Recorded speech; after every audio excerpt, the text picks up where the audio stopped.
Puis, travailler aussi, tu sais, la grosse orteil, c'est important de la travailler. Tu sais, tu la sépares. Moi, je dis aux gens, séparer. Forcer un peu en isométrie, en flexion, en extension, surtout abduction. La grosse orteil, c'est pas mal le chaînon le plus faible dans une chaîne. J'ai rarement vu des gens qui avaient une bonne intelligence de la grosse orteil.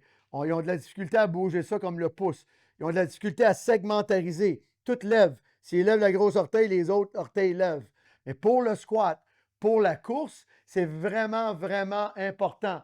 Je vais le faire travailler en mouvement. Je vais essayer de bloquer. Vu que la table est là, la table va bloquer mon pied.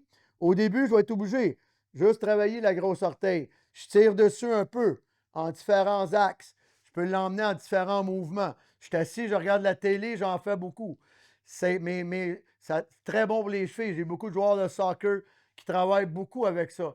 Au début, je vais me servir de la table pour du feedback. Donc, je vais lever une orteil à la fois. La table va me donner un feedback. Même principe, quand mon mouvement va être meilleur, même si mes autres orteils bougent, c'est pas trop grave en autant que plus je vais être écarté, je vais le sentir. 10 à 15 répétitions.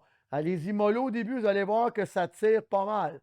Mais ça, c'est toutes des choses que je donne à mes athlètes et à mes clients. Mes athlètes les plus sérieux, ben, ils vont se rendre au gym peut-être un 10-15 minutes avant. Ils vont faire un 10-15 minutes. Ce matin, j'avais Justine Dufour-Lapointe avec moi, mais je n'avais pas besoin. Je sais qu'elle fait ses devoirs. C'est une championne olympique, c'est pour ça. Mes meilleurs athlètes vont faire ça.